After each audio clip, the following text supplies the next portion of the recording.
Welcome everybody to Conversation with a Cancer. This is season 2, episode 1 or 17, however you want to place it. And I have a very, very delightful person on today. This is Faye Baby. She is an artist. She is a writer and a producer, and I'm looking forward to getting to know her. First and foremost, how are you doing? I'm good. How you doing? I'm good. It's one more day before Friday, so you know what that means. Oh yeah. That weekend. Cheers to the freaking weekend. I drink. Right. My homie got me turned on to that song. I really enjoy that song now. Cheers to the weekend. Yeah. Right. So first and foremost, we are still in this goddamn pandemic. It don't seem like it's going away. So how are you dealing with the pandemic? Oh, child. Listen, so honestly, I have to admit, COVID covered me. So I don't have like this hate relationship with COVID because I have to say that I had some of my best breakthroughs mentally, emotionally, and even financially. My personal economy did not suffer drastically because of COVID. I know that was, maybe the intent or some people's experience. So other than just kind of the environment, the new culture, the COVID culture, we're kind of creating where everybody's just kind of fear mongered into this here elixir or vaccination, whatever you want to call it, link. And people just kind of like living in a bubble. That's the only part I don't like about it. And all of these restrictions and all of these, sticky tape and just creating these new police officers everywhere. That part gets on my nerves because I'm a free bird and I like to do what I want. I don't like people telling me what to do. Don't tell me to put on my mask. I need to go get my mask for the sake of this damn COVID. I should have put my mask on the store just for the sake of, because it's branded with Faye Baby. I might go get it. You should have had your branding together. Yes, absolutely. I should have got it's right there. Don't say nothing. I could just grab it. But besides that part, with the industry wanting to create separation, just kind of this, segregation from vaccinated to unvaccinated, and you can work, you can't work, you can sit here, you can't sit here. It just kind of, that's the only thing that's kind of taxing about it. And I'm ready for that part to be over. But, everything else I'm not bothered by anymore, because at the beginning of the pandemic, I was really, really scared and frightened and worried about the world all the time. And it just took a lot out of an old empath like me. I feel everything. So after I just got through feeling all of my feelings for everybody and praying and being concerned and concentrating my focus on the wellness of the world, I just kind of like separated and was like, hey, go, that ain't your damn business. Keep yourself healed, keep yourself together, keep yourself in your world safe, and don't worry about everybody else. Do what the hell you want to do. COVID kiss my ass. Yes, you can. You can say whatever you want. COVID has definitely made people feel like being nosy is the new I care about you. Like, right. Are you vaccinated? Where's your mask? Oh, why are you so close to me? Like, now I'm cool with the 6 feet when I'm in stores and stuff like that. Like, give me some space. I don't need you close to me when in the stores. But the whole restaurants and going to places like sporting events or concerts ain't really been popping, but that type of thing, that does ruin it, because the experience of interacting with people around you and things of that nature has been taken away from us. So I do agree. Absolutely. But it is slowly coming back, but you got to take it how you can handle it at this point. So I really, the introvert in me, because I'm an introvert, extrovert. The introvert in me really likes the whole idea of leaving the world for a second. I didn't know I was gonna like it though. I discovered it. I discovered that I was like, oh, I enjoy being in the house. Like, after being forced to be in the house, but I learned to love myself and my space and my alone time and my singleness and the intimacy of the relationships that I have, like taking them a step further, actually having meaningful conversations with people, you know what I mean?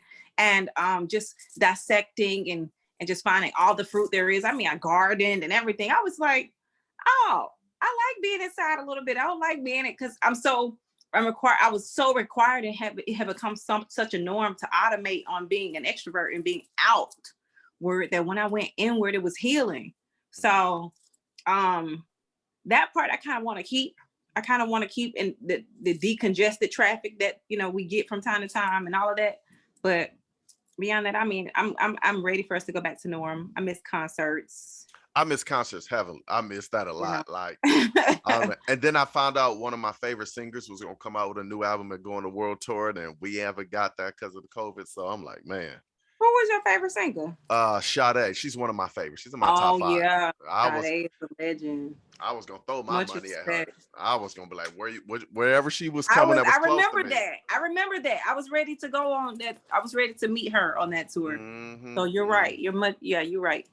Dang. Mm-hmm. You need to come on back out since people are coming out. Unless she's scared. You know, people scared. I think her thing is, if she's gonna come out, she wants to be able to do it the way she wants to, because you never see her or hear from her. That's a fact. Or her band. So I think it has to be perfect setting for her. So that's I understand. A fact.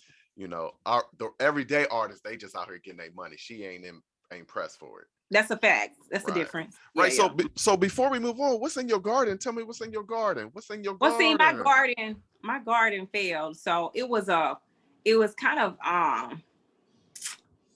prophetic in a way for me, or an omen that resonated in a different way about the parallels between nature and reality. I was doing well, and I sprouted from seed. I learned a lot of best habits. I learned a lot about how the plants, they are living. They're a living creature. I want to call it a creature. It's a living presence. Like, they have emotions, they have needs that need to be met.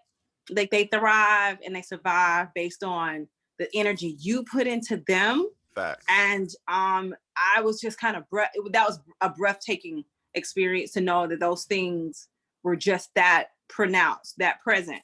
But I have started a lot of seeds, which I learned, you know, all the gardeners that's listening, okay, you're planters, you know, you're supposed to start from a seed if you're really trying to get something to sprout this year. Got it. Right. But even seeing my seeds come from the inside to the outside, and then they was getting all tall, and then they was happy, and then they was sad next day, and then they was happy again because I was there spending time with them, touching them, touch them. It's weird. So I had some peppers, obviously. I had some cilantro. I had some garlic. I was just really trying to focus on the veggies, not into the fruit yet. But then little did I know, with me enjoying that so much, that my family comes from the Green Thumb. Like, there's very prominent farmers that, you know, supply vegetables and fruit that was in my family. So like on my mom's side, I was talking about my garden to one of my cousins. Like, she's a great aunt, really.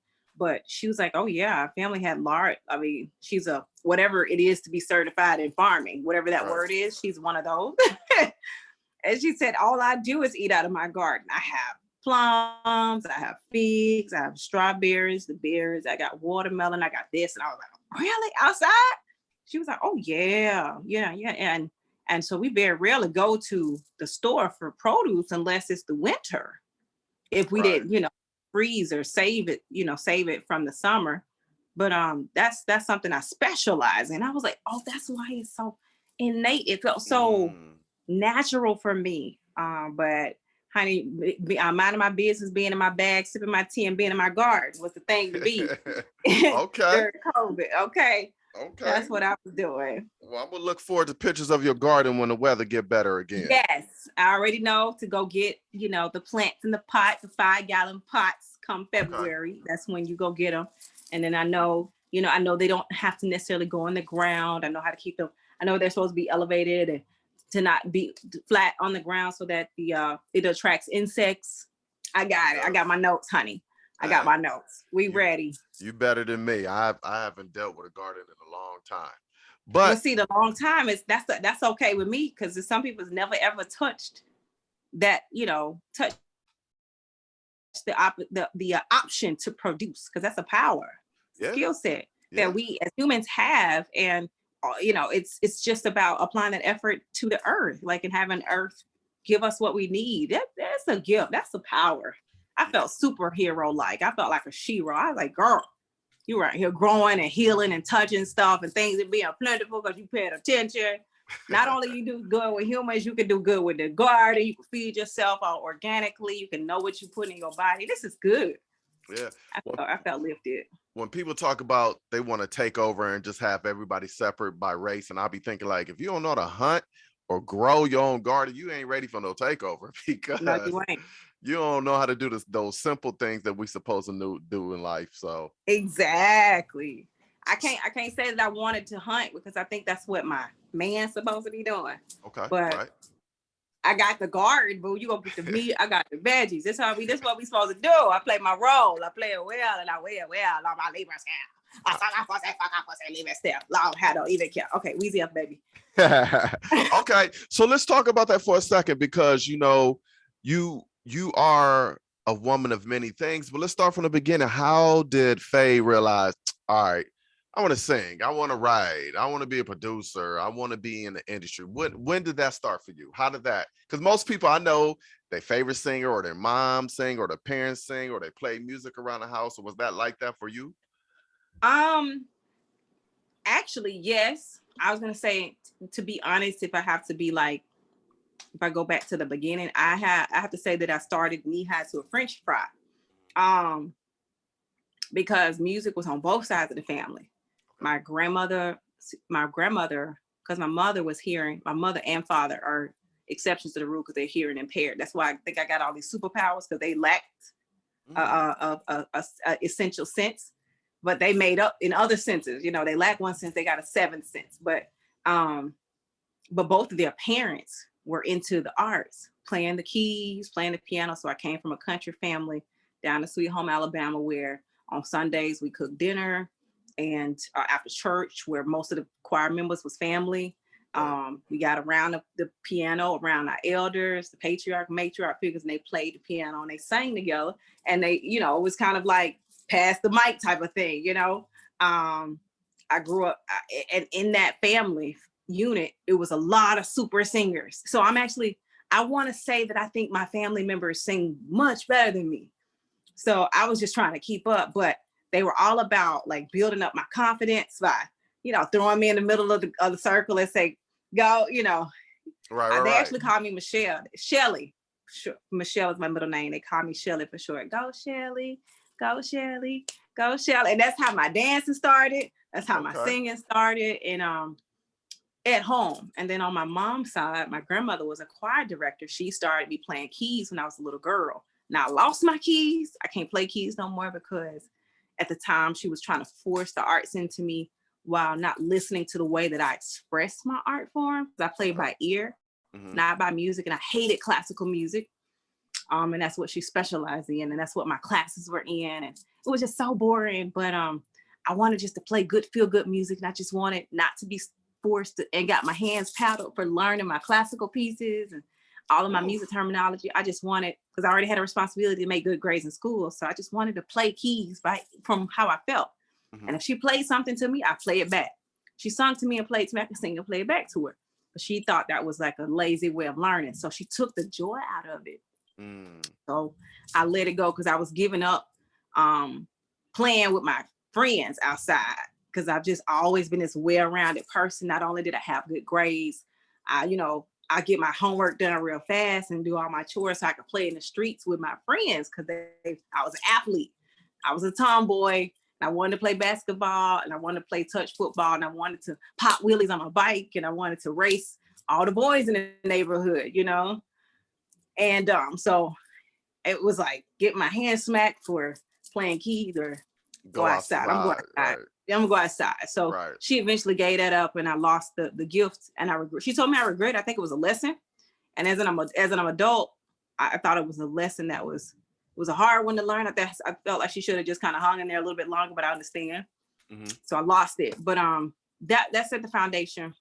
I used to always sing. When my mom passed, I probably sang for 10 hours straight when I was a little girl. And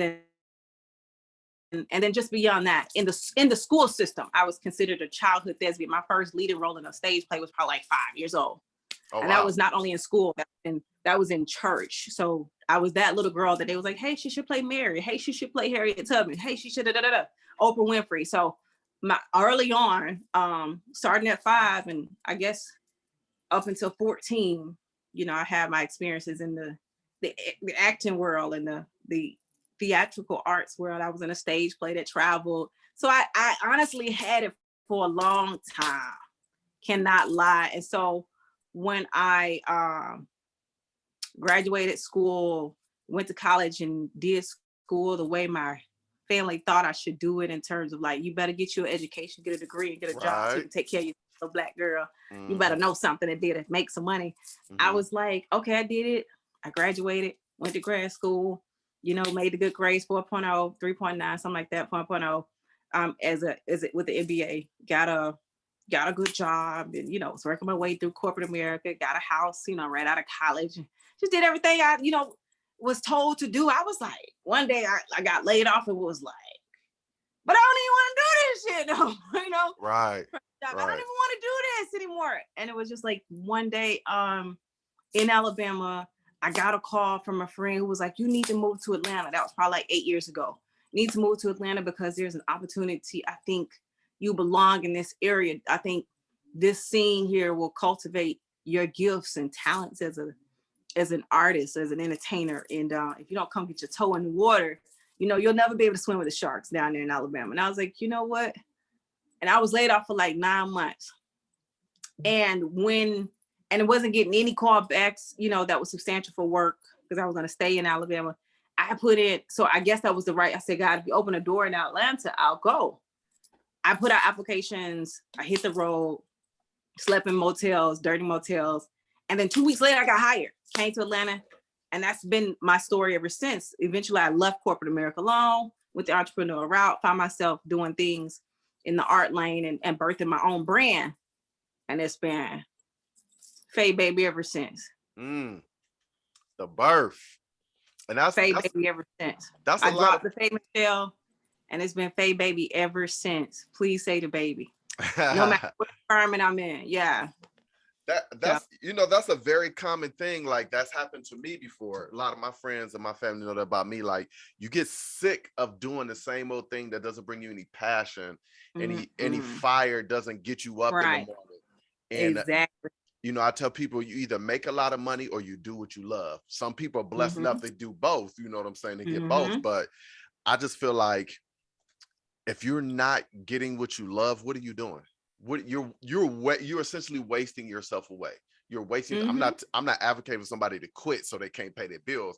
I am telling you to go get what you want, though. Right. So for a lot of people, they don't understand that. They don't see that. They just, I'm too scared to jump out the plane. Well, you ain't gonna know you can fly unless you jump out that plane. Right. Right. It was uncomfortable. So Okay. anybody who's in the between spaces that may be looking at it, I mean, when I tell you, it's one of the most uncomfortable feelings, going from stable or safe, because it was safe as long as I wasn't laid off. But being in that, going from safe to uncertain, and trusting your abilities, and trusting your the odds, your luck, and you know what I mean, trusting a new brand where nobody knows your name. It's mad. It's madness. But everybody somebody did that same path, and that's how they became somebody. Right. You know what I'm saying? So they trusted themselves, and so I decided to bet on me, and I went into the spaces financially I had never seen. I went into modes that I hadn't been in. I was like, I don't really know how people survive this way, but I was like, if this is a part of paying my dues, then I'm gonna pay my dues. I'm not gonna pay my don'ts. I'm gonna pay my dues. So I paid my dues, and it wasn't hard. I didn't do the traditional struggling artist path. I never made any decisions out of desperation or extreme thirst, because I've always been resourceful and figured out a way to survive. But now, once you get past survival mode, you learn how to thrive. So now I'm confident in my skin. I threw away all the button ups and was like, I don't wear business suits. I wear tank tops and booty shorts. Deal with it. Right.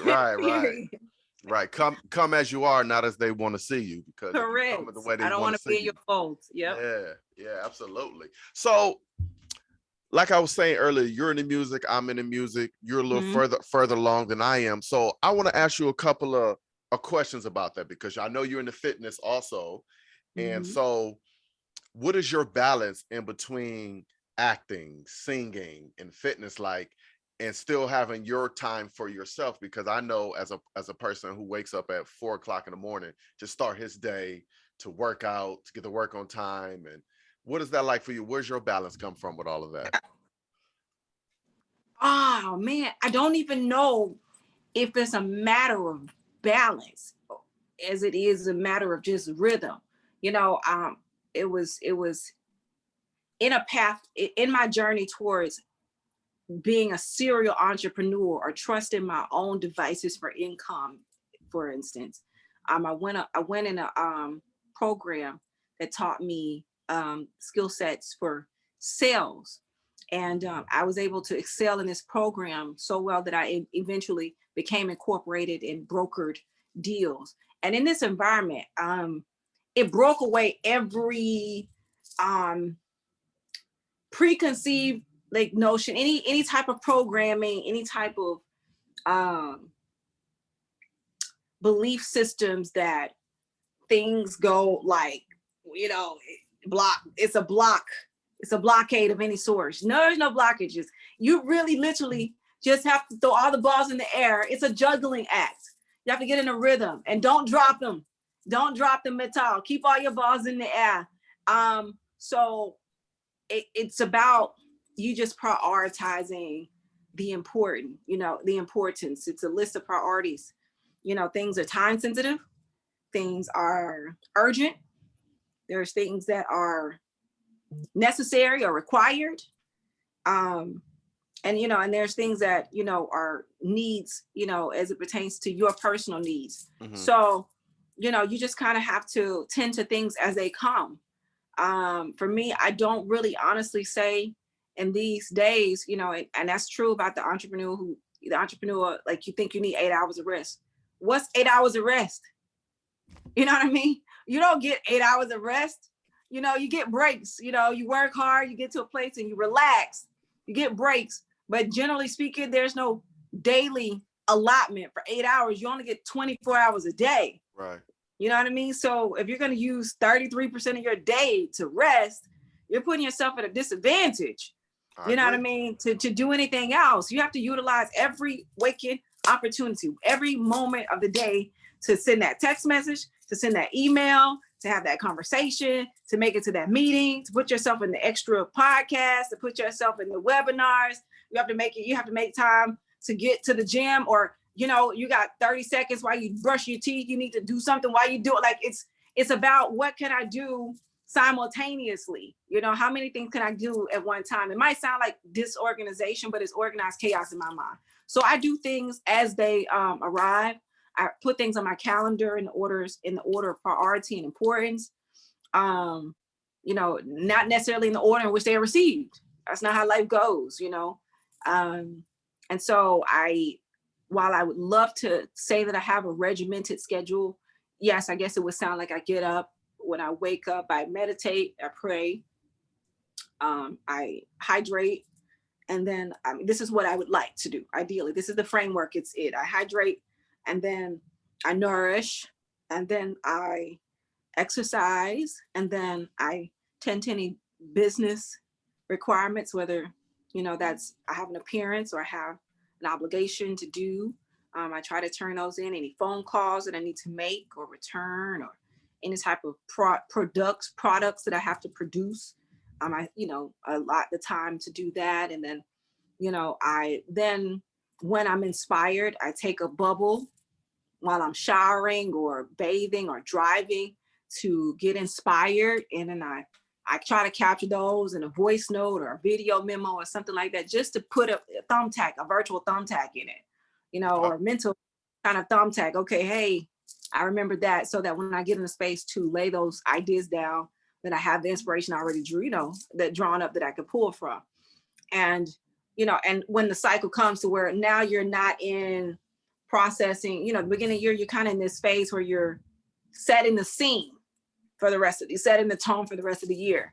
So when you're out of this kind of organization and processing phase, and you have, you're activated. So then I go into, okay, this is recording season. And so I lay out all the songs that I'm gonna get out, because that moment where I want to sing and record and that's going to pass. That's not all year for me. It doesn't even, I know that sounds weird. I know that's for every artist because we get mental blocks. Right. That is not all year. That is a season. When that inspiration comes and that spark hits, that electricity, it's all in your mental. You need to do something right then.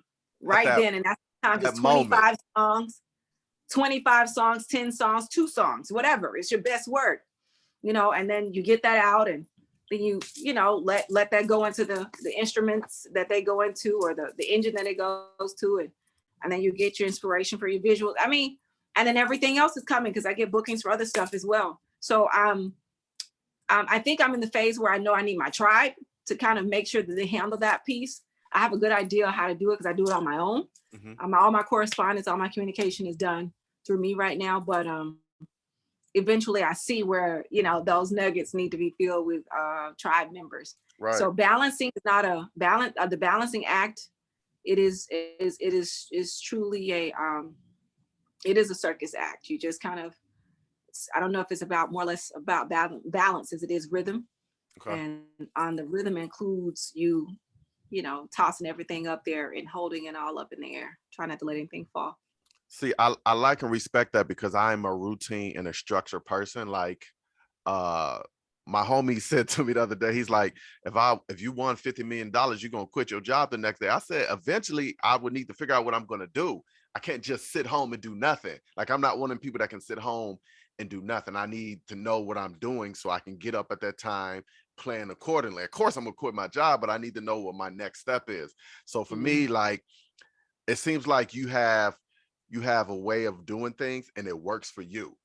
And that's good because some people try to do what they see or emulate what other people have done to try to get the same type of product or result. And it doesn't work out for them like that. But I like that you said, like, it's not so much of a routine, it's more of a juggling act. Just don't drop the ball and keep the train going. Like, I like that a lot. Yeah, I'm gonna have to see if I could just wing it like that one day. See if I could just get up and just go about my day. And winging it, that's valid. That's valid. Because some people work bottom up, and then some people work top down. Some people go exactly to where they go, and then they back into how they're going to get there. Some people see where they got to go, and then they work their way up to it. I mean, it's a matter of how you look at life. Do you look at the life, the glass half full or the glass half empty? Am I going to be like, nah, I'm a millionaire already? How? Well, I know in order to make $1 million, it's just like breaking it down. Like, you just have to understand what it takes and then do those things that it takes to make that to create that action, and then that action becomes a habit because you keep doing it over and over again. After 21 days, it's a behavior, it's a habit, and after 90 days, it's a behavior, and then after a year, it's a lifestyle. Like, so if you got to make $264 to get into 6 figures, then you just figure out how to get $264 every day. Every day you got to make $264. 7 days a 6 week. Figures. If you want to make 7 days a week, okay, 264 is the number. So I don't give it. That's like, okay, if you work a job and you make $10 an hour, you work $80 worth of hours, today, you got $180 more to go. So that means you need to find something else either to do with your time if you're gonna earn income, or if you're gonna, you got to find other ways to generate that income. You're gonna sell shoes, you're gonna sell this, you got to sell something. Right. So the idea is, okay, well, see or you know what I mean? Or you're gonna either earn income, or you're gonna find, 3 or 4 people that can give you, the revenue to get the $264. Right. And if you want to make $1 million, you know what I mean? You got to do that times 10, 1064 times 10. So I guess you need 10 customers at a product that has $265 attached to it each day, so that you can get your million. So, like, I'm the type of person. Okay, so what does it take? Okay, so in order to get, I go into a room. What am I trying to do? Well, I got 3 hours to blow. That's all I got to be here. I need to figure out how I'm gonna maximize this room. Just the same way I need to maximize how to get the 264. What I need to do, I can either work all day to get 264. I can figure out how to get 264 in an hour. You know what I mean? And the same way, like, you just got to maximize your time. I'm gonna work this room. I got 3 hours of relaxation time before I have to do the next item. You know, the next thing I need to move on to something else because I only got 24 hours a day. Right. So what my goal is in this room is not to waste time, is to figure out the key players in this room, what I need to do to get to them, you know, and when I get to them, what I'm going to say to get them to get into me, you know? Facts. So it's really just kind of like, it's a constant head on a swivel. You got to constantly be thinking about what your next action is going to be. So that's how I go into, you know, talking about things come as they come and you deal with them in the order of priority. Because what's important to me now is not the email I just got, is Denzel Washington in the room. You know what I mean? And Denzel Washington in the room. Then I got Tyler Perry over here. And I got, you know what I mean? And whoever else over here. I need to get my way to those people because I got 5 minutes and then 5 minutes with them, but 3 hours of time in this room. And I got to figure out how to get them to understand that I got something to add to them and they have something to add to me, because it's not about what you can get from a person that they interested in. They want to know about the mutual beneficial. Well, how is this mutually beneficial? What's the exchange? And in 5 minutes, everybody know the elevator pitch. In 5 minutes, I got to get them not only to like me, but to believe that this is an exchange. Right. You know what I mean? So people not that large in my rooms, of course, at this particular time. But it's the same gist. I need to get to the key players, the gatekeepers. I have to identify who those people are, see how they move in the room, see who they're around, shake as many hands, because I want everybody to know me, because that's in the name of the game I'm in. I need everybody to know Faye Baby, but I really need those 3 people to know Faye Baby. So they want to, you know, do stuff in favor of Faye Baby, you know. So it's all about, it's a little bit of psychology, it's a little bit of mathematics, you know what I mean? And it's a lot of common sense, a lot of personality, you know, and that je ne sais quoi, that it factor that you can't explain. So it's definitely a lot of psychology, because you got to be able to have, like you said, you got to be able to present something to them that's going to make them want to spend money on you so they can get it back. So you're absolutely right about that. And je ne sais quoi, I haven't heard that in a while. I need to start saying that again. Je ne sais quoi. Okay. So my thing is, I stopped setting short-term and long-term goals. I start setting what's my goal for this year? What can I accomplish in these 365 days? So when the next 365 days presents themselves, I can do that. So what are your goals for 2022? Because and all the avenues that you in, you gotta be working towards something. So I'm assuming you're working towards being bigger on the platform, having your brand bigger, or just gaining to a wider audience. So what are your goals for 2022? 2022 is just a pillar in my ultimate goals. You know, I have my ultimate goals as it pertains to my different categories.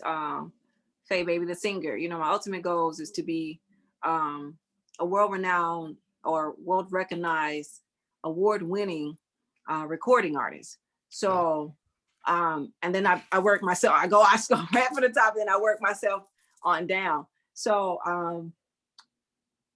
because I have to know where I'm going, you know. So, and then in acting, you know, I want to be an award-winning, you know, actress. I want to be an A-list actress. And then, you know, as a director, then I kind of that kind of grows into, not only am I great as acting, I've reached the pinnacle of my acting, and my apex now is to create stories. I'm no longer someone's narrator. I don't tell their stories. I tell my own stories, and I use storytellers. So, and then, you know, as a businesswoman, you know, I have my goals and what I envision then. And 2022 is just a pillar in that ultimate goal. So for this year, I mean, and as I work down, I just kind of find where I am, and I set a reasonable benchmark so that I can know how to count my milestones. So, and for me, it starts with claiming those steps that I want to take. So for this year, like last year was just simply getting an agent and you know, making a lot more money. I wanted a lot more revenue. I wanted larger bookings, and I wanted to you know, secure like speaking roles, and that happened.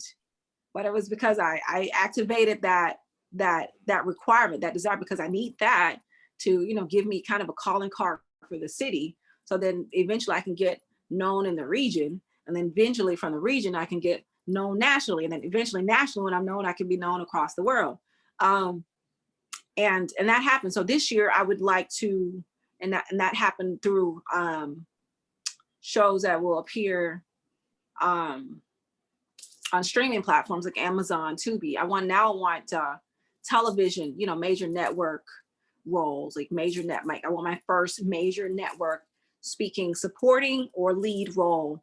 And this is to be like a magnetic breakout year for me. Like I want to be the closing, like the super closer, like the booking magnet type of thing, but I had it very measurable and very manageable. Like I just wanted to do that on major television. I wanted to do that on a feature film, and I wanted to do that. And stage was an option. Stage is an option. Stage is an option because stage is my first love. So that's theater. So okay.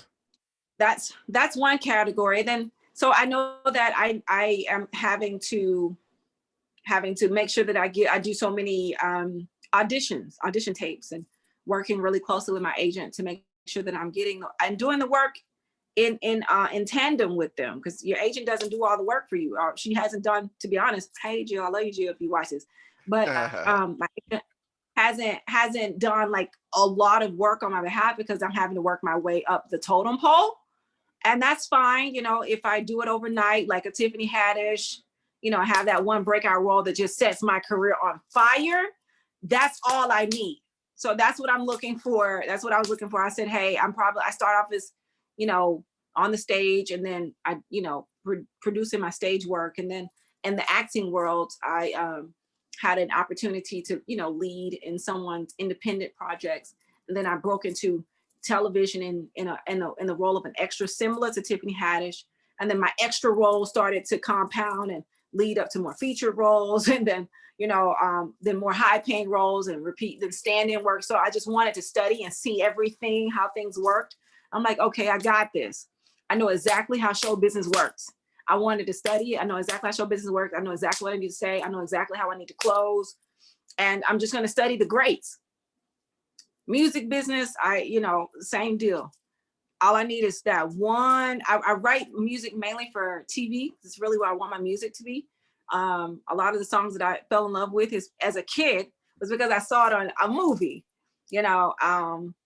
and so if I can make those kind of movie moments, that movie magic moment for someone that they can remember for the rest of their lives, like songs that you have never heard on the radio, you have never heard on an album, but you remember it. Akuda Matata, you know what I mean? Right. Every child knows that song. Or Beauty and the, you know what I mean? Right. I want that it hits damn near every region of the globe. And obviously in the homes and radios of people around, and love making and everything else that I write for. So my goals are simple. This year I want to make $1 million. Okay. Beautiful goal. Financial, like I manifested, like trusting myself to generate 100,000 of cash flow from wherever the hell they want to come from last year. And I was like, okay, if I could do that in the middle of a pandemic, without having anything to rely on, then I think I could step it up a level. It's just the fact that I wanted to do that, so it's $1 million. I want to see if I can add a zero. So that's for me, it would come by, major bookings or major opportunities that the price ain't yesterday's price ain't today's price. Facts. It's like that, you know what I mean? And maybe formulate more merchandise, things to leave, products of my own to leave with people. So I have some concepts of that. Some more consumable products, maybe large shows, that type of thing. I'm into real estate, so maybe some more property. We're in all of those bags. Yeah. Solar, I'm into solar, so maybe some large projects will come down. Oh, okay. I mean, real estate is something everyone is into, so the market is really must be really booming because everybody I know is into some type of real estate. You just have to go where it's smart. If you want to have safe income, you go with the safest, say the safest products to provide or services to provide. People gonna always need somewhere to stay. People Facts. gonna always want something to eat. You know what I mean? So and then it kind of gets creative from there. Then people want clothes, people they need clothes coverings, but they go from the basics and get designer because they want that, or they want stylish or unique looks. That's real niche. But if you want to stick to the basics where it doesn't fluctuate, real safe stop, is they gotta need somewhere to stay. And the one thing we do not get more of is real estate. So if we're not creating it out, it's only going, we're only moving up. So you got to get a piece of some of that parcel. And as long as you can just have a piece of it, you can always have a way to draw income. So I just get little pieces, and it's been the safest income for me for the last 8 years. That's dope. One thing I noticed from talking with you, you don't speak with confidence. You speak with actuality. Like, I'm going to make this happen. You're not saying like, yeah, one day this is going to happen for me, and when it happens for me, this is my plan for it. A lot of people don't speak like that. Some people be like, well, this is what I would like to do. This is what I hope I get someday. You're speaking as in if it's gonna happen for you tomorrow. Like, you're already ready for it. You know what I'm saying? So your conviction is there, like it's in your words. So like I can hear it. So like that's really dope. I mean, a lot of people don't understand the power of your words and things that you can make happen. So tell them now. It starts there. Major key alert. Right. They don't understand like the whole manifestation, like I didn't believe in that. And then once I started just like paying attention and seeing so many people talk about it, and I was like, this might really work. And it has worked for me. It definitely has worked for me. I'm a very internal thought person and then say it out loud person. So, and that also comes from writing. Like you said, when those ideas start formulating and they hit you, you got to get that stuff out, because if you don't, it may not come back. And even if you don't like it, just get it out and then come back to it again later. And you can go over it, make it better. Yeah. People don't understand that power with them words. They gotta have it. It's a mental shift. I gotta say, this mindset definitely came along with breaking outside of conditioning. You know what I mean? We're conditioned to behave like the ticks in the bottle, the fleas. I mean, what is that experiment? They put some ticks and what was it? Ticks, flies. Oh, flies with the honey. It's an experiment, and I'm pretty sure it's flies. Yes, and they, they had the lid on it, but then instead of the lid, they had something mesh. So at first, the flies was going to the top. Like, okay, we don't want to be inside no bottle. Right. You know what I mean? And they smacked them back down. And eventually you had some more ambitious flies like, nah, I don't want to be in here. And they smacked them back. The lid was on. They kept hitting the top. Like, damn, we can't get out of here. And then they eventually go back down. And the point is that they kept doing this to the point that the flies became conditioned to believe they couldn't get out. So when they took the lid off, no fly went to the top no more. Because they did not think that leaving was a possibility. Right. They didn't want to be harmed for it. Yeah, it's like, I mean, I know what's up there. We're not gonna get, it's the analogy of the glass ceiling.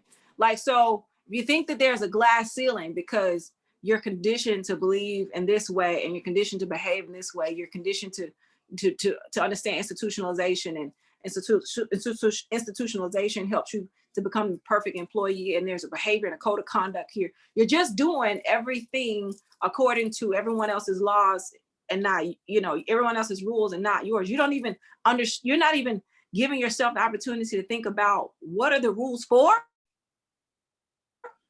Why am I having to behave? Why do I have to do this? Like, what is the purpose? What is the bigger picture? And for me, it was breaking away. I said all that to say is the breaking away from conditioning to even see life beyond my limits, beyond the limit that was predestined for me or scheduled for me, or, you know, the growth model that was shown before me. Like, hey, this is your opportunity. No, my opportunity is what I want it to be.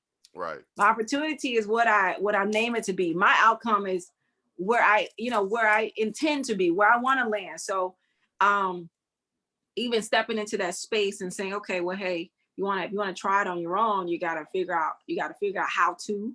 And then once you figure out how to, and then you actually, you crawl, and then you walk, and then you run, and you fall, and then you get back up again. You start to feel a little bit more confident. Like, okay, I already know what falling looks like. I know what crawling look like. I know exactly what sitting down look like and doing nothing, being scared. But now that I know how to run and what it looks like to soar, okay, it's just a matter of getting it done. You know what I mean? It's just a matter of getting to it. And once you get to it and you realize, you know, the difference between you and everybody who's still the tick in the bottle, like, you're like, the reason that one tick that flew up and got out, you're like, well, I'm worthy to be out. I'm worthy of fresh air. Right. I'm worthy of the sky. I'm worthy of, because I believe that I could do it. I never succumbed to the glass ceiling. I never believed that was the it for me. So I kept trying. So it's a rite of passage is what I want to say. It's not something that happens easily, because even as a child, your imagination and your expression, your liberties to just kind of say what you want as a kid was always conditioned by discipline. Your mama, don't say that, don't do that. You know, sometimes a little worse if you got your ass beat. Facts. But when you get back to feeling, the innocence of a child and say, hey, anything I can imagine I can have, you not only start to believe that you could be there, you start to, you develop confidence, you develop pride and some self-esteem. And, then you start to understand that, glory does not, feeling glorious or believing that you're worthy of the glory is not synonymous with being egotistical. It's synonymous with being faithful, being in faith, believing in faith. That, hey, you believe you can achieve it. Do you believe those songs you say? If I can see it, then I can do you believe that? Like, and then I guess, like, for me, when I was like, nah, you really, really can do that. So stop being scared. Stop being so scary. And even though your dreams are so wild and so big that they scare you, that's when you're really living. That's now they're big enough. Because if they feel like achievable, then that's not really a goal. That's an event. It's the next uncommon event. You're just doing it. Yeah, I hate, well, let me not say hate, because I don't like to hate. I strongly disagree with the idea that we have been preordained our whole life to gotta work 8 hours. You gotta work a job until you're 50 and retire and get your 401k. Like, that was one of the stupidest things ever invented. I don't care. I'm not saying jobs are stupid, but the whole idea that you have to work like that, you know what I'm saying? And then there's not livable wages, you know what I'm saying? And you can have all the knowledge or something, but if you don't have a name, your paper on the name, your paper with your name on it, that's a degree, you won't get the job, even though you have the skill set. And so I've always hated that mindset, that system that they created. Like, that shit is terrible. It is. And that's something that it destroys imagination for sure. Right. And our parents went through it, so they're only going to teach us that because they didn't chase what they wanted to chase. You know what I'm saying? That's why I say all our parents and people from those 70s, 60s, and 50s, they need, therapy, because they really messed up.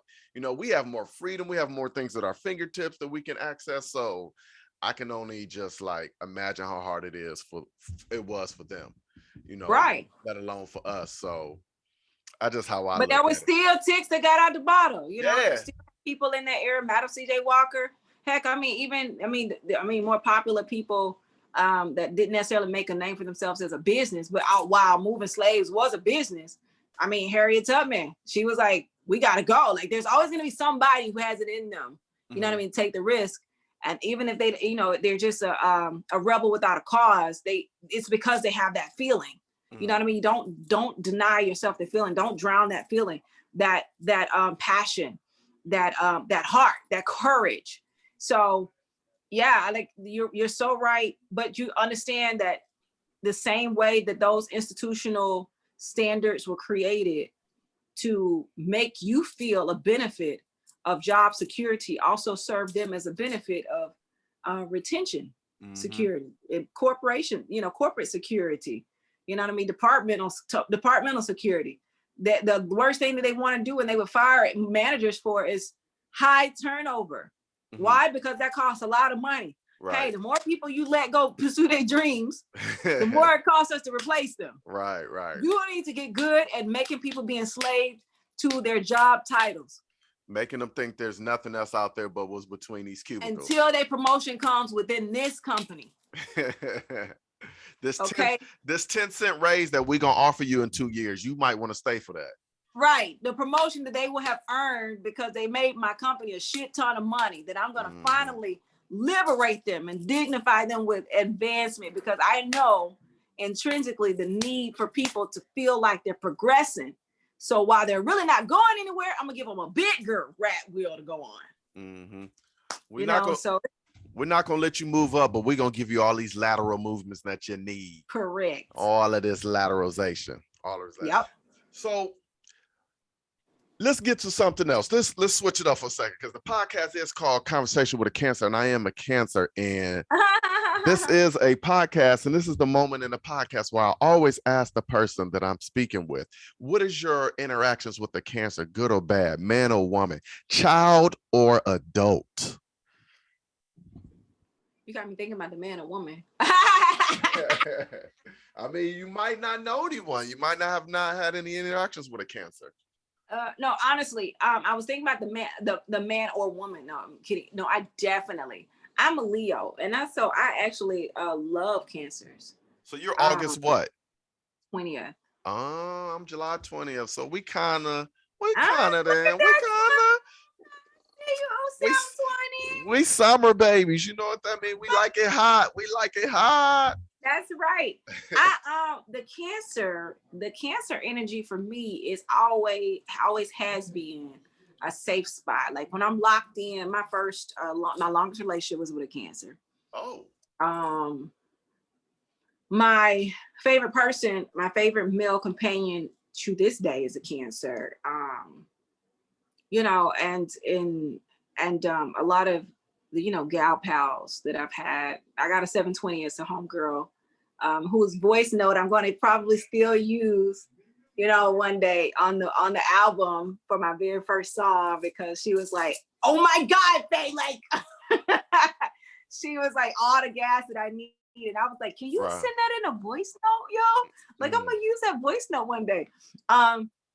So like my experience with Cancers is always a good, not always. I mean, I have my Cancer interaction where it's just like, it's hard to crack them.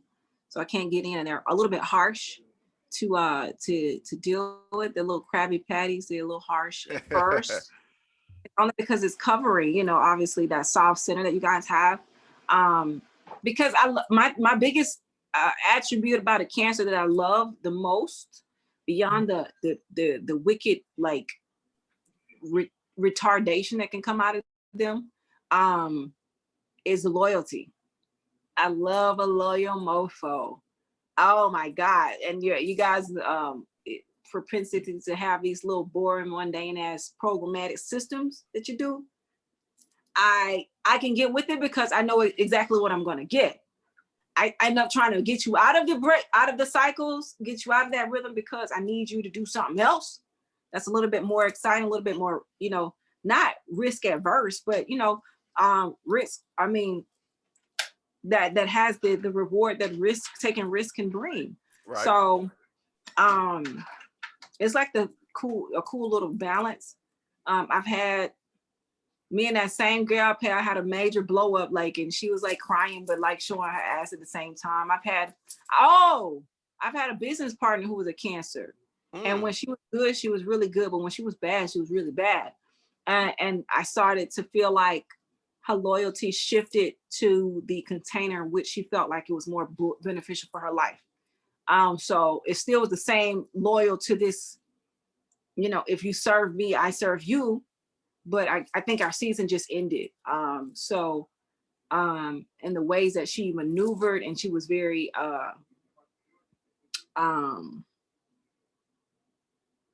opportunistic. Okay.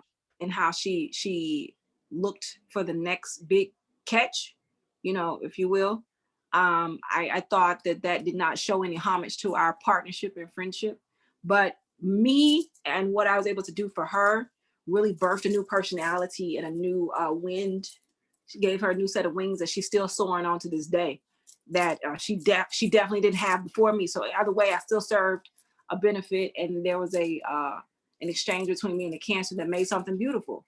And I mean, I can't undo that. I can't unexperience that. She was one of my biggest fans at the time. She was like always, I'm always my cheerleader. She was a constant present, you know what I mean? So Cancers for the general for me is not like, it's not crazy. I mean, I've had a couple little whole moments from them. I've had, I've had some, with you, like how you got feels for everybody type ass, like, right. But it was a good vibe. Have you had experience with Leos? Oh yes. One of my closest friends, a person that I do fashion shows with, and he's a Leo, and he's what I define all Leos by. Like he's a bit obsessive, but he has a big heart. He's a good human being, but he doesn't let shit go. He holds on to it, and he keeps those grudges, and he remembers those faces and those names. But he's very particular. He likes things a certain way, and he's going to do it his way or no way at all. You know what I'm saying? He may conform in a job setting because that's his job, but outside of that, he is what he wants to do, and he's very what's the word I want to use? Like he likes going to the same bar, he likes drinking the same things, he'll eat the same food. Yeah, he'll try stuff, but he's what I define Leos by, because I know him well, and I know him better than any other Leo I know. So I kind of like define Leos by not his standards, but my relationship with him. Right. But okay. I'm very compatible with Leos. I'm a very loyal person. If I know you a long time, our loyalty is forever. You know what I'm saying? Opposed to somebody I just meet tomorrow. Like if I go to the gym tomorrow and I meet somebody like, oh, you cool people, I don't ever need to talk to you again, but it was nice. Right. But my man's like, no, we good forever. You know what I'm saying? Right. Forever. Right. But seasons are true. People do have seasons. They are definitely in your life for a season. I just told my homie today, it's like, I thought I was doing good by getting all these bad and not good for me women out of my life, but now I don't have them at all in my life. And I'm like, man, maybe I should have kept one of them or something like that. But it is what it is. But yeah, I think people's interactions are people's interactions, and we should leave them like that. So, but I got another question for you. This is a really good question. So in life, I always think there's two ways to determine, in my opinion, how you feel about your career. Are you satisfied, or you're not going to stop until you get completion? And what I mean by that is, are you going to be satisfied with maybe not hitting your goals, but going hard for them? Or are you going to be happier once you complete your goals? So for you were talking about, award winning and things of that nature. Can you be satisfied with the chase, or would you be happier with the completion? Oh no. It's an interesting question. That's an interesting question because I honestly speaking, there's a lot of music in the world. Everyone has a song. So obviously there's a lot of people who are chasing that same belief, whether they're good, bad. American Idol shows us the portfolio of that type of person all day, every day. And I think because you wake up and you just keep going and you keep working towards it, that provides a sense of fulfillment for the average person. But that, to me, that's the average person that it hasn't really defined themselves. They don't really know themselves. And that's a wilderness that I like to describe. It's a wilderness. It's a wild place that's aimless. And that's what keeps you just kind of going around. You're just like, hey, I just like it. That's a beautiful flower. Hey, what is that? You don't really know what you're supposed to be in the wilderness to do, and just to find yourself. so you can find your way out. So you preaching now. You preaching. Yeah, you know, if you keep at that, you're just gonna be circling. You know, your spell in the wilderness will last longer than what it should. And but to me, in the same regard, I can't say that a completion. I will have fulfilled one goal because I'm never complete until I'm dead, right? So I'm not done until I'm finished. So if I attain one goal, or reach, I guess a goal. I have another word that I use for it. That I'm losing right now. But if I reach one goal, then I'm just going to create a new goal. It's just going to birth a new benchmark because I have to keep going. So the chase of keep going and keep attaining my goals keeps me alive, because I'm never complete. But I'm never satisfied with just pursuing and not having things to show for my actions. So action, the outcomes that I'm looking for is what justifies my action. So if I'm wanting to be an award winner, like I think I won a award like a month ago, and it was not music related, but it was still within the industry where my peers were, and I didn't even know I was nominated. And prior to COVID, when I released that first song, "Love's Fucked Anchor," that was my debut as a songstress and not just a songwriter. So I finally believed that it wasn't to make music for others to sing. That was my purpose. It was to make music for me to sing. You know what I mean? There's an audience that wants me, that wants my version, the way I articulate my stories through song. And so I wrote that song and I released that visual. And with all of the hardship that I experienced with releasing that visual, it was just a bold statement. And it was supposed to be like just an ode to my courage for leaving that marriage that I thought I was going to be stuck in, because, society says you need to just stick in there, hang with your husband, and men cheat, you forgive them, you move on, you don't tear up your household, you don't go back to the single crowd. Oh my gosh, you want kids, like you're going to get older, like you got to keep your ring, don't, you know what I mean? Like you want to be, yuck. Like how do or even more worse, the women who are in it, like, and are not, dealing with, and not dealing with like abuse, just like this is for life, like how can you imagine trying to do things in life alone when you need partnership, and you're one of the lucky ones who got a man, got a husband? Why would you leave him because you made a mistake? And I'm like, it's more than a mistake, is what it symbolized, and the energy that is bringing to my life, which is not what I asked for. This is not what I'm trying to birth. In the oncoming season of my life, in the oncoming seasons of my life, it's not fitting. So I released a song and I was nominated for an award that year as Best R&B Singer of the Year, R&B Artist of the Year. And I was like, wow, now we're on the right path. You know what I mean? Like, are you kidding me? I'm a brand new artist and I'm even contending with you hoes. Y'all better wake up. Watch out for your girl. I'm coming. Like, you know what I mean? Like I was on a list. I think I may have had at that time, which I've been building, because that's what you have to do. You just keep building. You keep releasing content. You keep letting people see the inside of you, which I need to do more. I think more people need to see this side of me. But just kind of like working the hustle of social media, the engineering, the influencer side, and trying to have some type of viral sensation like Soulja Boy. Like that's kind of what we chip away at that side for, because that's the indies kind of tool.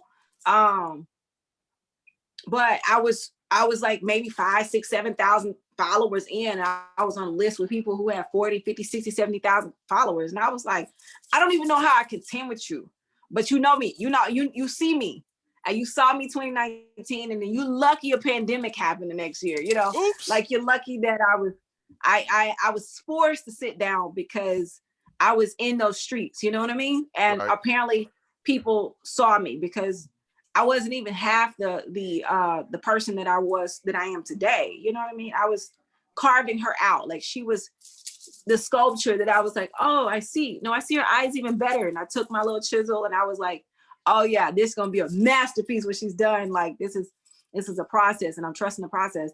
But that year was meaningful. And I mean, as I stepped into more of the fitness side during the pandemic, I you know, was up the ranks in a fitness competition. I finished 5th place, behind the 4 other Caucasian women. And I was just like, yo, this is my first, you know what I mean? That's my first thing. Like, it was just an indication.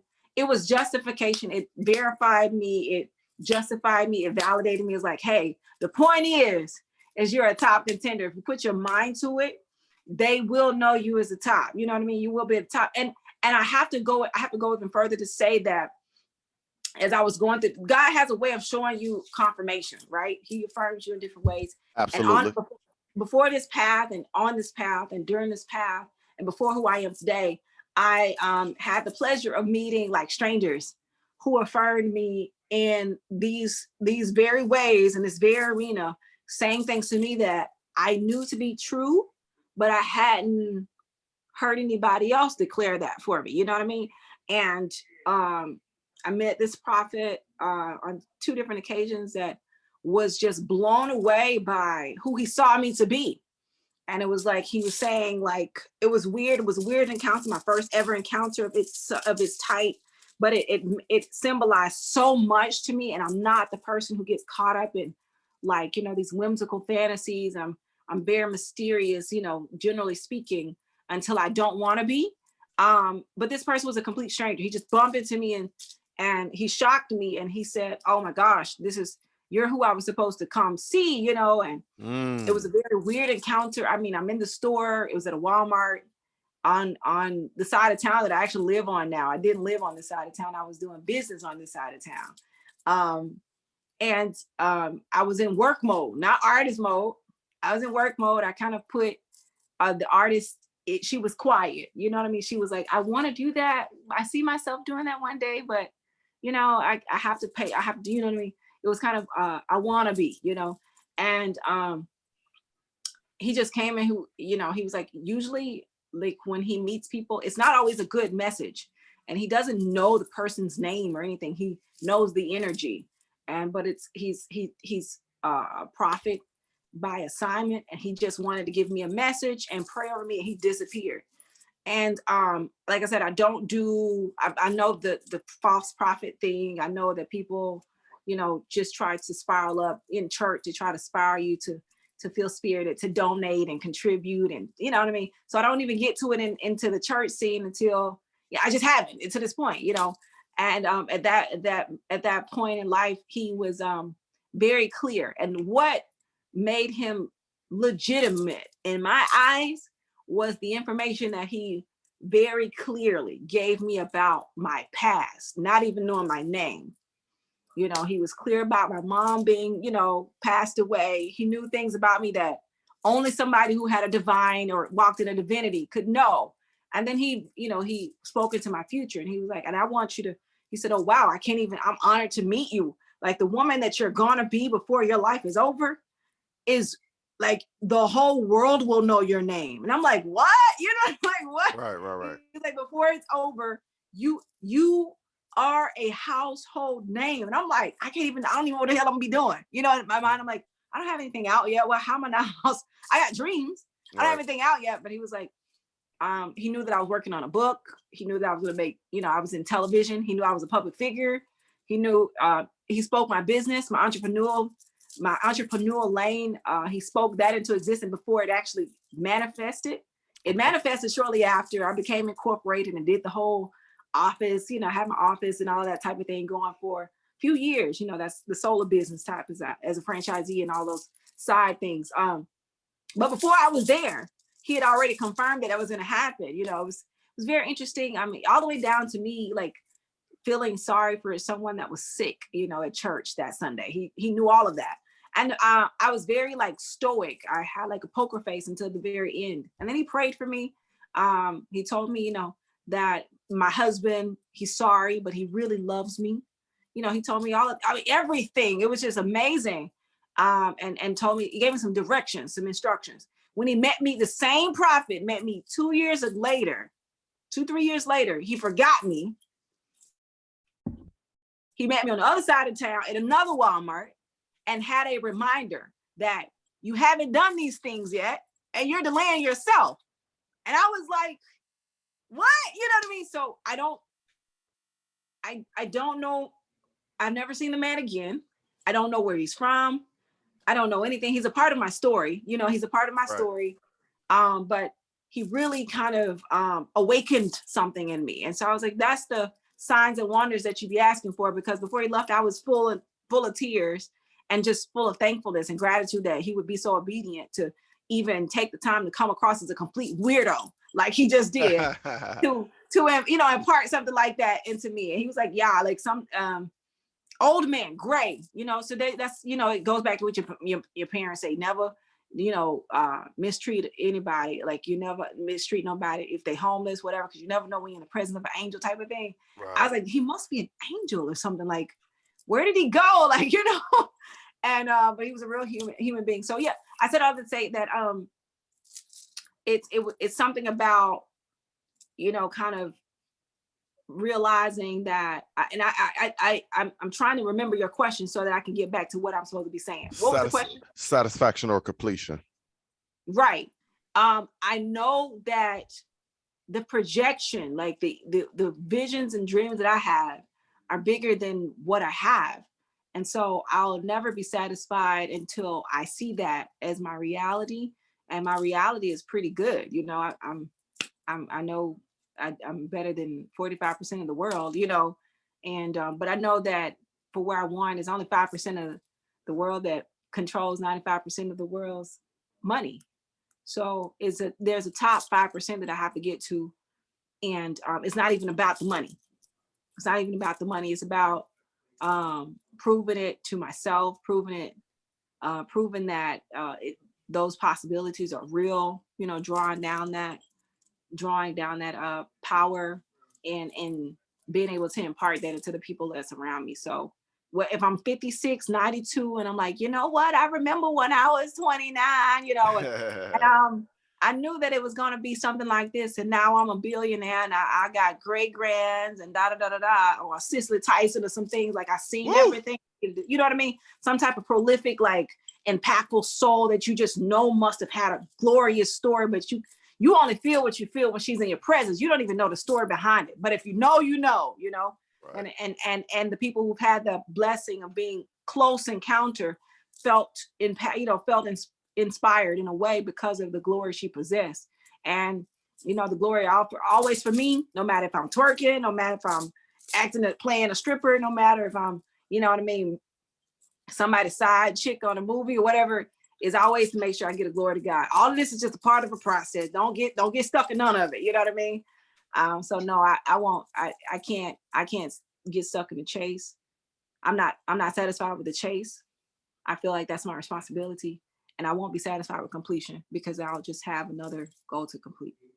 Oh, well, damn. All right. Well, a couple of things I want to address before we go to the final question. So, first of all, Cicely Tyson has seen everything. Like she's seen the original slave whip. She's seen everything, you know.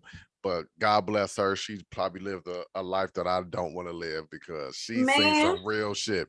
But I want to address something you said about cheating. Listen, if I get married and somebody cheat on me, we going to divorce. Like I forgive you because I'm not gonna hold on to it, but I'll never trust you again. We gotta get separation. You know what I'm saying?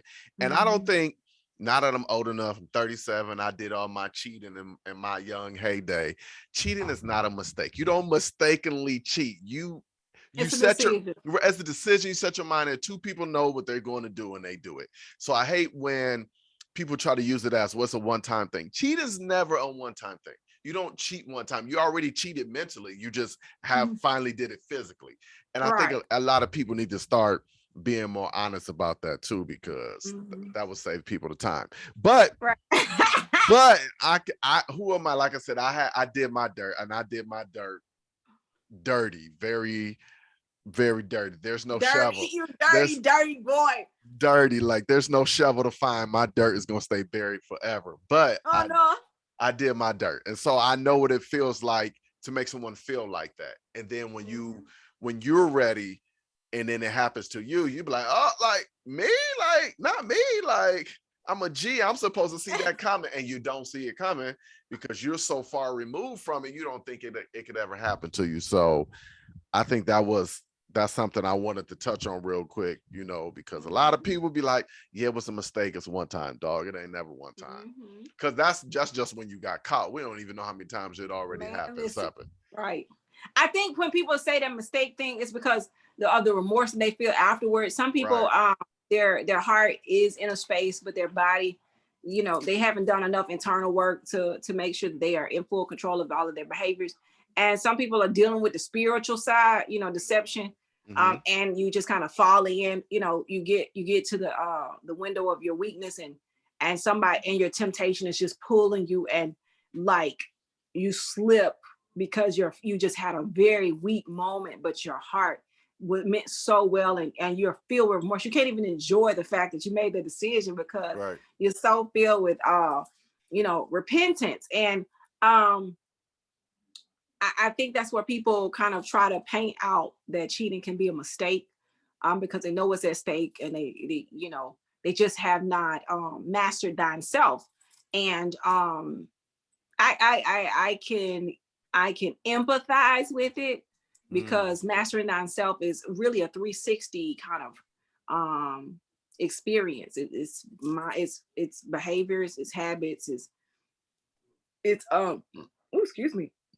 It's thought process, is what you put in your body mentally, it's what you put in your body, nutritionally, it's what it's all of that. It's the elimination, it's withdrawals and denial. It's a whole kind of, it's a journey. And so if people don't really do the journey, saying, I ain't gonna cheat, like, no. And then you got Halle Berry come up to you like, whoa, I said I wasn't gonna cheat like with an average chick. This is Halle Berry, you know what I mean? So once it like, come on, like, who can, my weakness, no, Halle Berry, don't touch me. Oh man, give me a kiss, So it's, and then they come to the reality, I can't be with Halle Berry. Halle Berry with Eric Benet and whoever else. Listen, Halle Berry come up to me tomorrow. I'm considering it. Everything's on the table. I gotta call my lady, be like, listen, Halle Berry just asked me for the 4th letter of the alphabet. I'm gonna have to see what this do, but messed up. You understand? Look at me. You are a bad boy. You're a rude boy for that. You cannot do that. I'm gonna be like, listen here, girl. I want you to know that I have to see. You don't get no hall pass. I don't want a hall pass. I want her to know that I'm considering it. And can we consider it together? Because if we can make this a group decision. Deception. What if I never meet Halle Berry again and I blew it? That's the point. That's the point. Sometimes the opportunity comes in your face and be like, hey, you know what I mean? That could work in both of our favors. I can meet Halle Berry. She could be like, I got this role in a movie. I'm like, oh, I know somebody perfect for it. Bing, bang, boom. Now I got you in the movie. Now I'm at the movie premiere with Halle Berry, and we both celebrating. That's not how it works. Fiddlesticks. You're right. Deception. You're right. Deception. You're right. You get the whole world, lose your only soul, and the whole world for you was Halle Berry right then. No, that ain't the whole world, but that was the whole world for you. That's the point. Whole world meaning like what was major to you. I see what you're saying there. Keep my peace and my sanity, or run across the street with Halle. I'm gonna run across the street with Halle just to say hi. Hey Halle, I'm on your side of the street. I'm not staying for long, but I want you to see me face to face, because Halle may want a regular nigga. Consequences, because if you got a wife, you messing up. You doing the wrong thing. Well, I ain't got no wife, so I ain't gonna cheat on my wife. However, everyone else is fair game. I'm not married. Listen. Okay, you're right. You're right. Halle's almost in her 60s. I should have better standards for a 50-something plus woman. You're right. Now Ashanti, it's no. Listen, I just, okay, you're right. Let me cut it out. No, what's what I'm saying?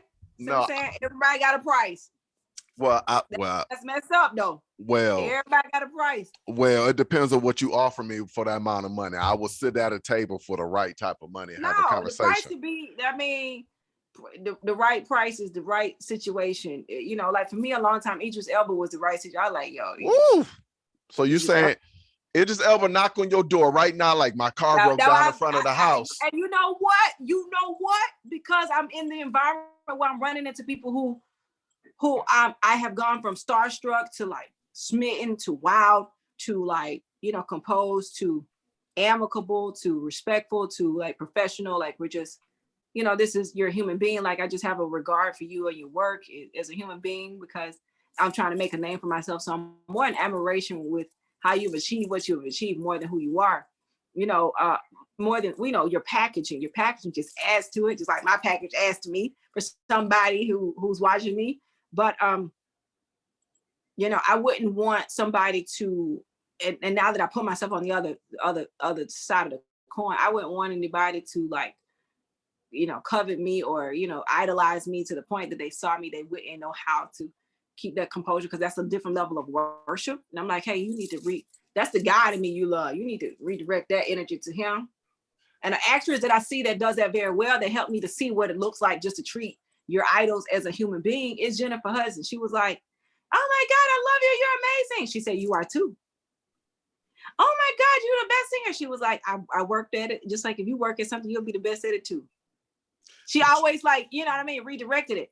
Not to say she was a great person to be around. I didn't have a good experience or feel for her personality because I didn't think her personality as it pertains to women was as favorable as it was, or it's almost like she was more comfortable with her interactions with men, gay, straight, any type of man. She was more comfortable with men than she was women. I was like, maybe that's the big, coming from a former big girl, the intimidation, like even, intrepidation, anything that can make her feel like, I hope this girl don't think she, sometimes that complex comes across. They don't know how to receive other women unless they find something to feel them being worthy of praise. Does that make sense? Like, absolutely. Like I can admire you because you're admirable.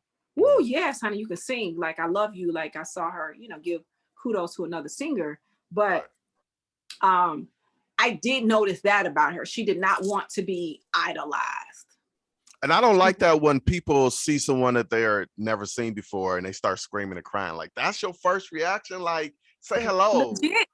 Like, for some people, legit. Like, I just don't get it, but I understand. Stunned or mesmerized. Like before we had social media and where they in these close encounters was celebrities are so socialized to be normal. Like when you didn't see Michael Jackson, but first time you see Michael Jackson, it's like, wait, that's Michael Jackson. I've been dancing to his songs as a kid. Like Michael Jackson made me feel confident to put on tight pants. Like, wait, I could, Michael Jackson, because I seen him do that, made me develop pop locking, or whatever. Like he was the gateway drug or something like that. And then they see those people and for me, like, I didn't idolize, but I definitely felt a overwhelming amount of feelings for someone who I felt was such a huge part of my upbringing in the passing of Whitney Houston. I think that's the first celebrity I cried over. And I was like, yo, Whitney's gone. Like Whitney, and it was such a tragic ending. And then her daughter dying. I was like, yo, that's bogus for, for an icon. That's a bogus ending. And then it's even more personal because, it's levels to the resonate, how people resonate with their idols. She's a Leo. You know what I mean? Like, I was like, wait a minute. She had the star-studded ending that I want this bigger than life outcome where she's respected, and then she met the wrong nigga and went the wrong way because our feelings be doing that crazy thing it does when we can't get them together, and then we start doing, that low shit, and he's destroyed her starlight. The whole thing, like it wasn't even that he was responsible. I said the conjoining of those lives just shows how important it is to make sure that you are yoked with the right person, because it can make or break you. Right. But she had an addiction problem too. So I know that didn't help. That didn't help. The environments, like if she probably was in another environment with somebody who was a lot better of an example and not an enabler. Now, because you got people who come around you, they're not necessarily want to see your fall, but they will let you do stuff to see how far you will fall because of, ego's sake. Like she said, she'll never fall off. Like, how many people say, see Drake that says, I fell off. I needed that. Now he needed to hear that so that he could say it to the top of his game, but then he do something like in the club to get him so drunk that he get the fight and he go to jail, and not knowing that just going to jail can make you fall off in your career because then the public don't like you no more. But I could have stopped you from drinking because I know you got a drinking problem. But instead of stopping you from drinking, I just want to see what your decision is going to do, because I really, you know what I mean, low key think, you know, you need to be humbled or a little bit closer to the earth, or, you know what I mean? You need to be more accountable for your own life and stop thinking you're so big, you know, and untouchable. This is the thought process to go through people around and mind in your own camp. Yeah, I mean, a lot of people have that desire to be big, to be famous, so they think they have to do it the same way that they proclaim it has always been done. So that's just the way they go about it. But your people supposed to keep you accountable. Like, imagine you being a regular human being. Money like talk. My brethren, like I'm like, oh, so you could be around me, you could see somebody trying to set me up, buy me too many drinks, getting a little bit too celebratory, pouring me too much, passing me the blunt too much, whatever it is that you do. That's why I don't do any drugs or alcohol. But I'm like, whatever it is that you do, you can see that somebody's trying to set me up and you're gonna let me fall into that trap. Like, you're just gonna let me have bad judgment and not hold me accountable. Like, I hold you accountable in our waking hours. Right. Like, you're not my brother. You're supposed to be your brother's keeper is the point. So if you see me have a weak moment, you're supposed to feel me. And if I see you have a weak moment, that's how that thing goes back and forth. But you got people in your camp that's supposed to be safeguarding you, your brand, you know, like your publicist, like, don't you say that, you know what I mean? But y'all only care about what I say. You don't care about what I do. Right. You don't care that I made a mistake. You don't care that I don't have a sense of reality because I'm a childhood star.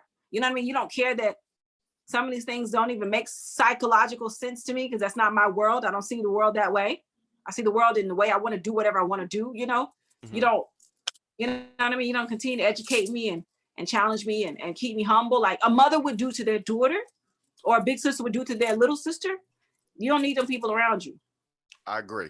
I think people was around her just like to see her make mistakes because she was such a big, strong. I heard that she ran her situation. She was a leader. And everybody want to see the leader fuck up. That's just how that go. Yeah, I mean, she probably was the cash cow too, so you know how that go also. But you know, I try to just always think, make sure your team is tight, make sure the people around you love you. That's right. Love. That's what I'm talking about. Keyword. They want you around. They don't need you around. You want to make sure the people want you around. So that's how I look at it. So tolerate it. Mm-hmm. So before I let you go, I just gotta ask this question because you are an artist. You are someone who's, as you say, was in these streets, and everyone has an artist or two or a collab or two. So before I let you go, what is your collab? If you can be in one person's movie or act up on the opposing side of someone or be on a song with someone, who are these people? Oh, that's a good question. And it's a good question for me because I started to think about that and write those things down. And I have some names that have escaped me because they're more newer names for the industry on the acting side. Musically though, it's very that's hard. Because it's such a an elaborate collection of people who inspire me. Female wise, I would love to engage in a collaboration with, and it's not okay because we're so similar that people putting us together. But Ari Lennox says pressure. Yeah, new school, yeah. For the new school, it would probably be some Ari, some SZA, and for the old school, or I would say the veterans. I mean, I love Jasmine Sullivan. I love Jennifer Hudson, and Erykah Badu. Erykah Badu, I would love to, have her pass the torch for the, you know what I mean, the soul, like not soul, like we saying R&B, no, like I'm good for your soul leader. Like I'm a soul singer, like it would probably be like, I would want to see us, kind of do mother-daughter type thing. She will embrace you like that too. That's the type of the way people describe Erykah Badu, that's how she embraces you and tries to just be there for you and give you guidance and be on a project with you. So I could see that. You look like you already kind of on the same track as her. I'm just a new school version of her. Talk your shit, queen. You know what I mean? She definitely inspired me. Men, I want to do music with Molly Music. I want to do music with Black. Molly Music. That's the dude that used to mess with Jennifer Hudson, right? Correct. Hey, I think he has a dope voice. Dude got a beautiful voice. I don't give a damn when nobody say y'all can overlook him all day, twice on Sunday. I'm still rocking with Molly. Molly is a genius. He produces, he plays music, he plays his instruments, he writes his music, he can rap, he can sing. His voice and his decisions are just nuts. Like, you know what I mean? And the voice is so unique. You know, he just owns his own lane. He do not sway to the left. He do not sway to the right. I love shit like that. So let's talk about some people you want to be in a movie with. Like you said, Denzel, you want to be on the opposite of Denzel. You want to be his leading actress. Man, I would love to be opposite of Denzel. I also heard you say Tyler Perry. You want to be in a Tyler Perry film? 100%. Okay. Tyler Perry, definitely. All of the big hitters, of course, like, you know, I would love for Spike Lee to endorse something I did or have me do something comedic for him. I like Lance Gross. I like Lance Gross. It's another cat that I'm so familiar with that I can't remember his name, but I would love to. He played that baseball player. I mean, the baseball player about the black baseball player, like the historic. Oh, he played Jackie Robinson, the dude that passed away, Chadwick Boseman. Chadwick Boseman, no, yeah. Not Chadwick? Robinson? Yes, it is. It was called 42. That was Chadwick. It's another baseball movie then. Okay. Oh, okay. Well, and you hit a big one. Chad made me cry when he left because Chad left the impact on this world. You could tell he was composed and he was ready for the space he went into in his kind of the apex he went to in his career. He was ready, he was composed, he was mature, and he had intentions to change the world, and he just don't know that he did in so many ways. I would have loved to get him out. I would have loved to play alongside with Chadwick Boseman. Let me ask you a different question. Let me ask you a different question. You are a writer also. Who would you like to write a song for?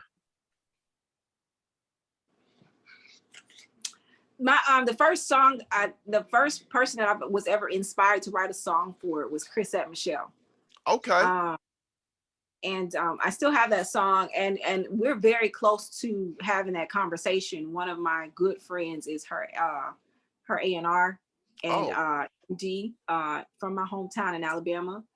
And she interacts with me on social media. I think she recognizes it. So if I post something, she'll repost it. If I mention her, she'll like it. Like it's that close. And I'll let her know one day that my first ever song that I wanted to write for someone else was for you.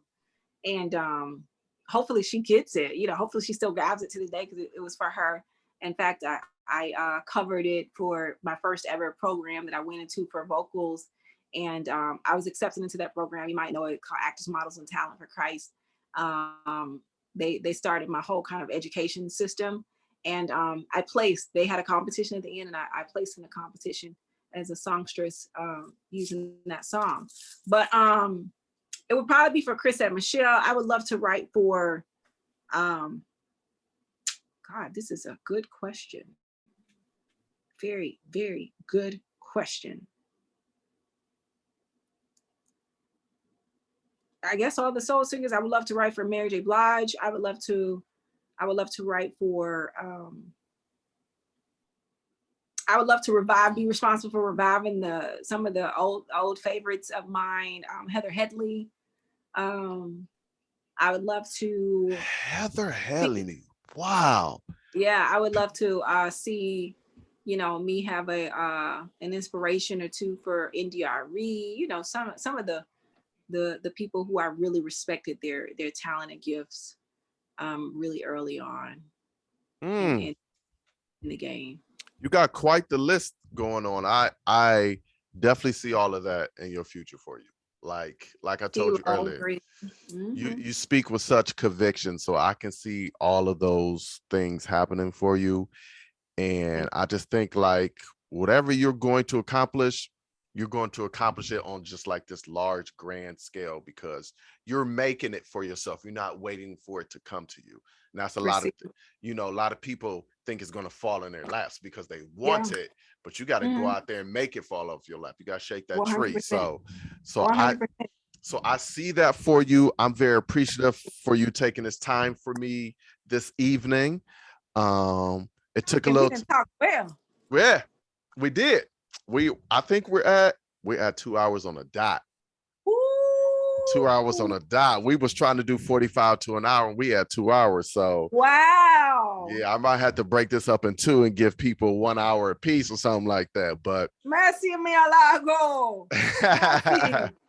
Boom o'clock. No, but I'm just so grateful that you took the time out for me to get to know you, ask you some questions, share your light, your aura, your beauty, your mind, your design with us. And I'm just ever grateful for that. And I hope that this starts a relationship for you and I, because as we're both on our separate journeys, who knows when we might cross paths in person. So 1,000,000%. Yeah, so you always got to thank you for wanting to speak with me and asking me such insightful questions and just hearing me and embracing me. I really, really appreciate that. Yes. I mean, listen, it's a lot of people out here just want to know why women twerking for Jesus. I don't have no desire for that. I don't have no desire for that. I twerk because it ain't. It's just a twerk. It's exercise. Ancestral. It's ancestral. It's exercise. It's freedom. It's a choice. It's hold on. People calling me. Okay. Yeah. It's I mean, it should not get the rap that it gets, and because it does and creates such a conversation, I just do it even more because ain't nobody no hold you because they twerk, honey. She sit down. It just only gets a bad rap. It only gets a bad rap because everyone can do it now. Like before, when it was just us, it was cool. But now that everyone is gravitated and they doing it in commercials, they doing it in country music videos. You're like, wait a minute, we can't have nothing. So now it's got a bad rap. But when it was just us, I thought all that exposure was making it be more accepted. You got twerk fitness, you got twerk. It is. It's more acceptable, but at the same time, it's still getting a kind of a negative connotation towards it. But listen, it don't bother me none. Twerking ain't never hurt nobody. I ain't never seen nobody. They better get with it because Faye gonna throw. Faye is gonna throw that ass. Okay, knees good. In a circle. Left cheek, right cheek, both cheeks. Wait a minute, not in a circle and your knees good, so you got the Meg Thee Stallion knees. Knees is good. I took my collagen and my calcium. Oh, hey, calcium is important. Definitely. If you're gonna be doing a lot of bending, make sure you got that calcium in your body. You gotta have your glucosamine, get your glucosamine up, honey. You're gonna be twerking. Don't be trying to get down here. Can't handle it. Do some deadlifts. Yeah, hey, some of these women need to do them barefooted, but it's not my place to say it. Sometimes y'all be high heeling and it don't look right. Some of y'all need to be barefoot twerking. Really? Some of them be looking like this, like they're gonna slide over. I need you to just stay. Yeah, I'm so over you. Well, once again, I want to say thank you. I'm gonna let you get out of here. We'll be in touch. So I will let you know when this is coming out, and I wish you nothing but the best. And if anything I can help you with, whether it's sending you production or advice, or you want me to repost something or listen to something that's coming out, I got you. 100%. Likewise. Yes. So open to you, my brother, my brethren, my bae. Everything's about the bae vibes. Hey, baby. On that note, I will bid you adieu. I say thank you until the next time we speak. Enjoy your weekend, enjoy life, and just keep spreading what you're spreading. And we'll do. Much blessing. Bless up to you. Oh, all right then. Have a good night. Bye. Good night.